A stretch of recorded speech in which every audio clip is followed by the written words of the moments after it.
Hello student. आज की चर्चा का विषय है बौद्ध धर्म के सिद्धांत एवं शिक्षाएं। इससे पूर्व के लेक्चर में मैंने आप लोगों को महात्मा बुद्ध के बारे में बताया था। आज मैं आपको महात्मा बुद्ध के प्रमुख 4 सिद्धांतों के बारे में बताऊंगी, जिस पर उन्होंने सबसे अधिक बल दिया है। उन्होंने अपने इन सिद्धांतों में कहा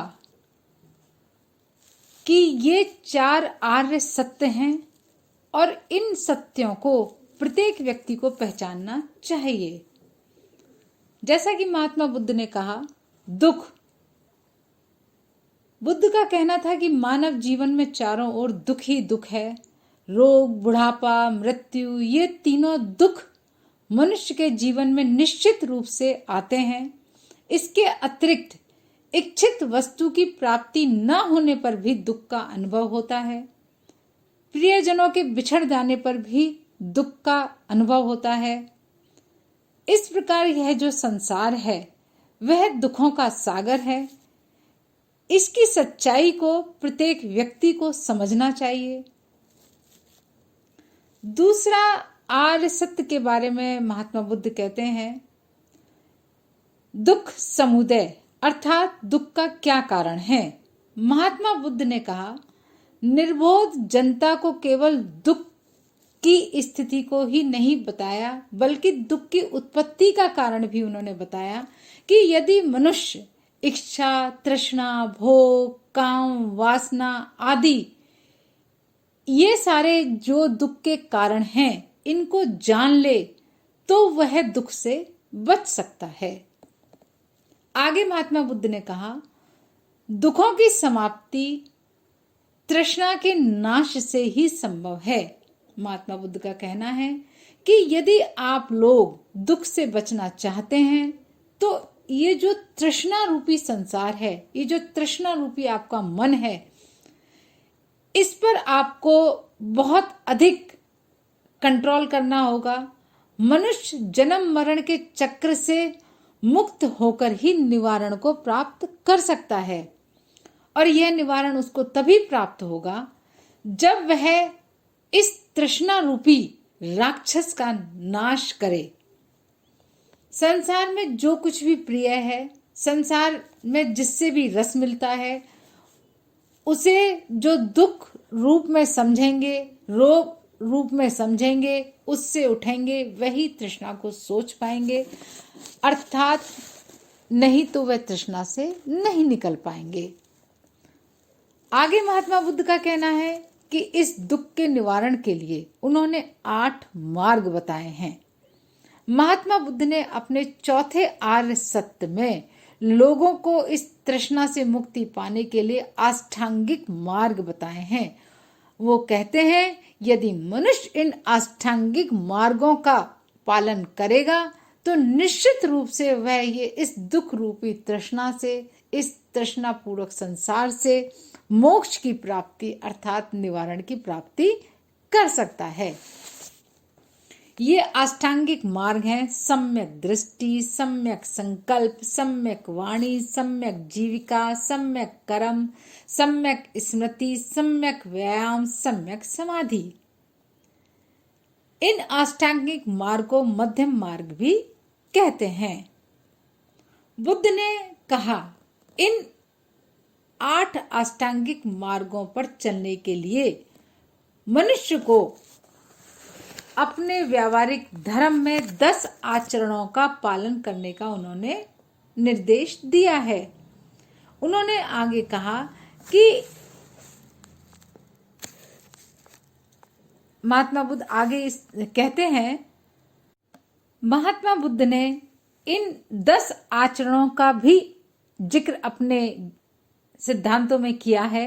वो ये कहते हैं, अहिंसा अर्थात हिंसा नहीं करनी चाहिए, सत्य अर्थात झूठ नहीं बोलना चाहिए, ऐश्वर्य चोरी नहीं करनी चाहिए, ब्रह्मचर्य संयमित जीवन व्यतीत करना चाहिए, अपरिग्रह अत्यधिक वस्तुओं का संग्रह नहीं करना चाहिए, असमय भोजन का परित्याग करना चाहिए, कोमल शैया का परित्याग करना चाहिए, नृत्य, गायन एवं मादक वस्तुओं का परित्याग करना चाहिए, सुगंधित पदार्थों का त्याग करना चाहिए और कुविचारों का त्याग करना चाहिए।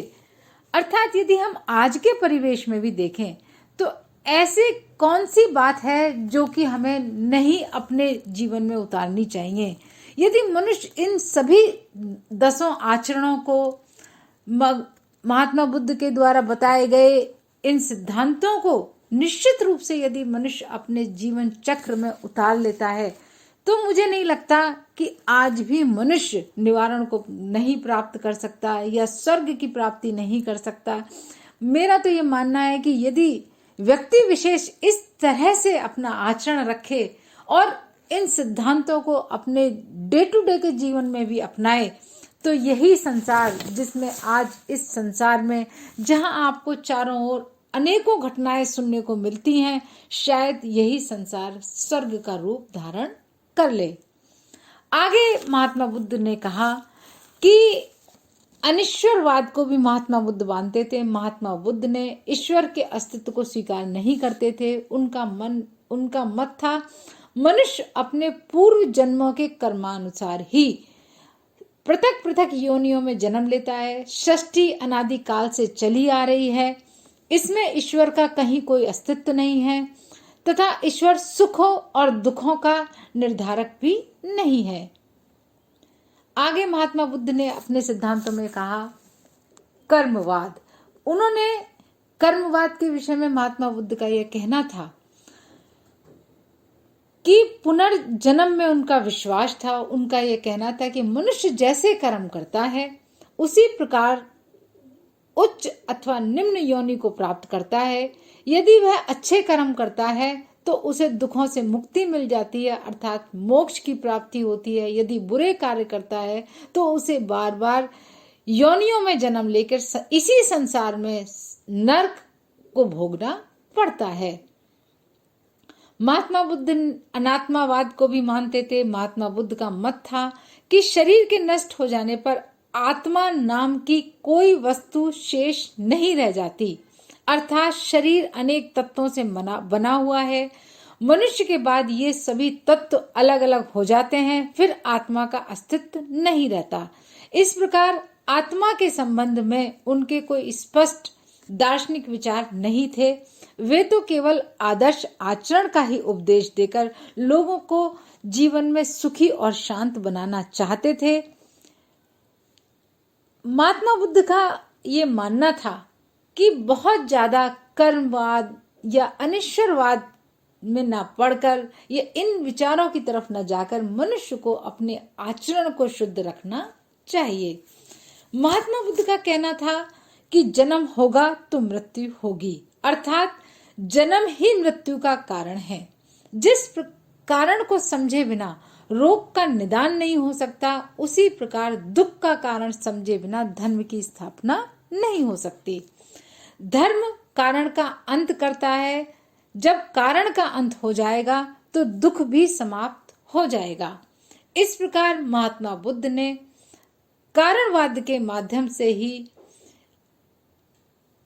प्रतीत समुदाय का प्रतिपादन किया है। महात्मा बुद्ध के द्वारा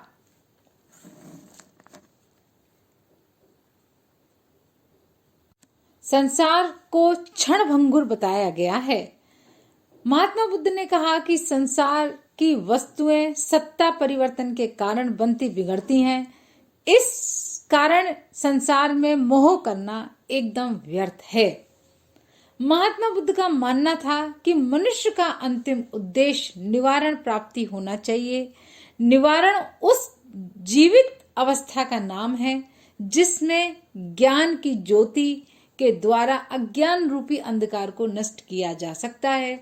जहां से निवारण आरंभ होता है वहीं पर शोक, संताप, तृष्णा और पाप आदि का नाश हो जाता है। अर्थात महात्मा बुद्ध ने इस संसार को अपने शुद्ध आचरण के द्वारा निवारण प्राप्ति का बहुत ही सुंदर मार्ग दिखाया और ऐसा नहीं, यदि महात्मा बुद्ध के द्वारा बताए गए ये आचरण इतने शुद्ध ना होते तो जैसा कि वास्तविक सत्य है, बौद्ध धर्म का प्रचार इतने व्यापक स्तर पर नहीं हुआ होता। जैसा कि आप सभी जानते हैं, बौद्ध धर्म ऐसा धर्म है जो से केवल भारतवर्ष तक ही सीमित नहीं रहा, अपितु चाइना, मलावा, जावा, सुमात्रा, इंडोनेशिया, यहाँ इन सभी देशों ने बौद्ध धर्म के सिद्धांतों को स्वीकार किया और अपने देश के लोगों को इन सिद्धांतों के साथ जुड़ने के लिए भी उत्साहित किया। धन्यवाद।